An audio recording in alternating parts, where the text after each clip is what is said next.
2 tao na ang nagtuturo sa asawa mo. Kahit anong sabihin ni Mama o ni Trixie, wala pa rin tayong ebidensya.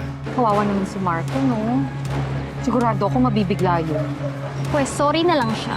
Kailangan ko tong gawin para iligtas yung sarili ko. Ano naman ang rason ni Angel para ipakidnap si Trixie at Ma'am Sylvia? Kapag sinaktan mo si Angel, babalikan ka niya. Parang ganyan yung mask na nung dinescribe ni Mama na suot ng kidnapper. Alam ko kung sino may-ari niyan. Minahal ko siya pero anong ginawa niya sa akin? Sinaktan niya lang ako. Kaya tama lang na magdusa siya. I'm sure ikaw naglagay ng necklace na yan doon para ako yung pagbintangan. Aminin mong totoo, Angel! Pwede ba huwag mo kong idin para iligtas yung sarili mo? Wala akong alam! Ako nagpapasok ng ahas sa loob ng bahay natin. Kung hindi lang sana ako naging kampante, kung nakinig lang sana ako sa inyo. Love, listen to me. Ang totoong may kasalanan dito yung taong nanggamit. Yung taong nanakit. Di mas pinili ni Angel maging demonyo, hindi ikaw. Gagawin ko ang lahat para lumabas ng totoo. Sana makulong na yung tunay na kriminal. Pero sigurado ako, hindi ako yun.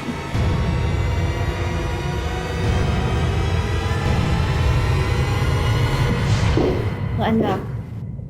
Mami, Daddy. Hello? Mami. Mami. How are you? Have you heard from Tita Angel po? Sabi ni Luigi, kinuha daw po siya ng mga pulis kanina. Yeah, di ba sinabihan na kita? Bakit hinayaan pa rin makalapit si Angel sa mga bata? Pinigilan ko naman, pero nagpumilit.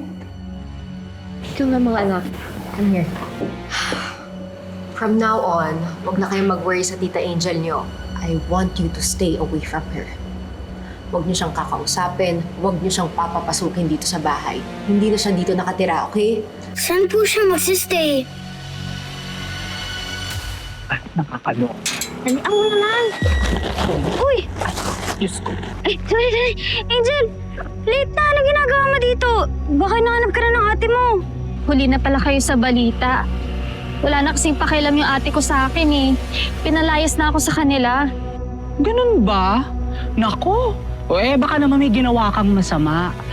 Kasi kilala naman namin si Ma'am Vanessa. Hindi naman yung magpapalayas kung walang dahilan. Oo nga. Mukha ba akong gagawa ng masama? Baka nakakalimutan nyo ah. Ako ang nagligtas sa amo nyo. Pasensya ka na, Angel, ah. Kasi naman patulog na yan sila, Ma'am at Sir, eh. Ma'am Sylvia. Uy, balik ka na lang bukas. Sige na. Pwede ko. Ano nangyayari dito? Angel, anong ginagawa mo dito? Ha? Ma'am kasi po, Ganyan ba yung pagtrato niyo sa taong pinagkakautangan ko ng buhay ko? Alika, Iha. Alika, pumasok sa loob. Sobra kayo. Sige na, bilisan niyo dyan. Come on, Angel. Come here. Sana madama mo ang apoy. Sana mapansin mo na ako. Gulong-gulo ka ba naman? Kung sino bang inaasahan mo? Siya pang magtataksil sa'yo. Kung sino man yung kadugo.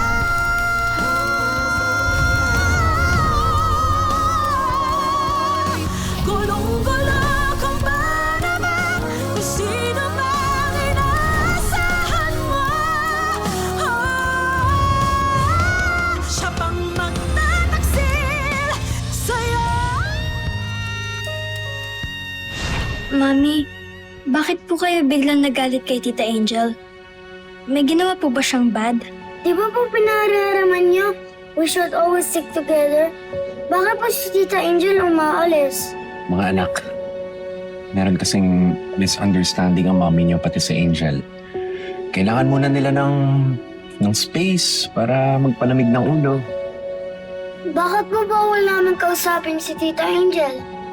Dahil ayaw namin kayong maipit sa kanilang dalawa. Tsaka isa pa, usapan ng mga adults yun, di kayo pwede doon.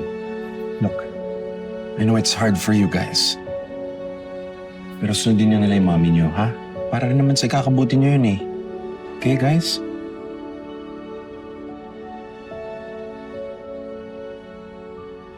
Salamat, Katkat. Akala ko ba sobrang magkasundo kayo ng ate mo?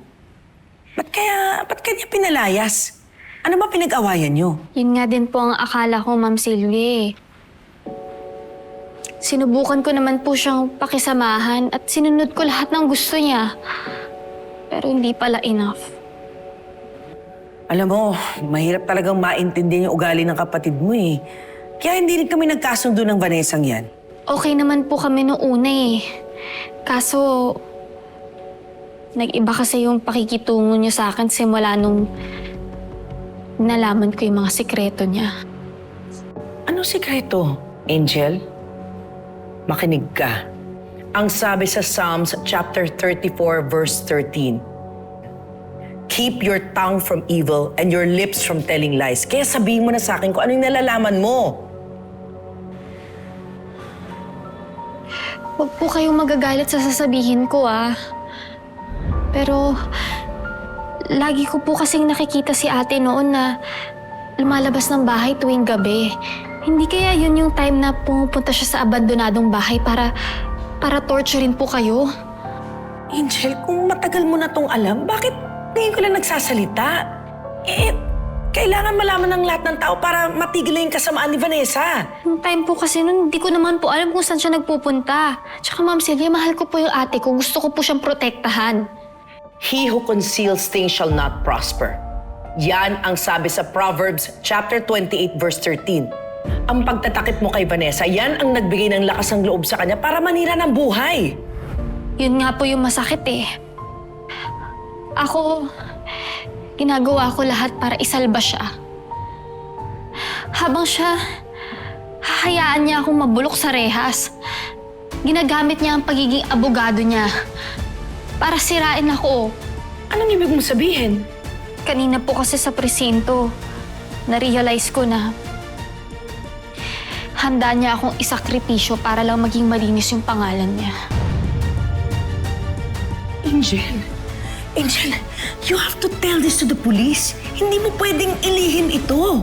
Kailangan natin expose si Vanessa para matigil na yung kademonyohan niya.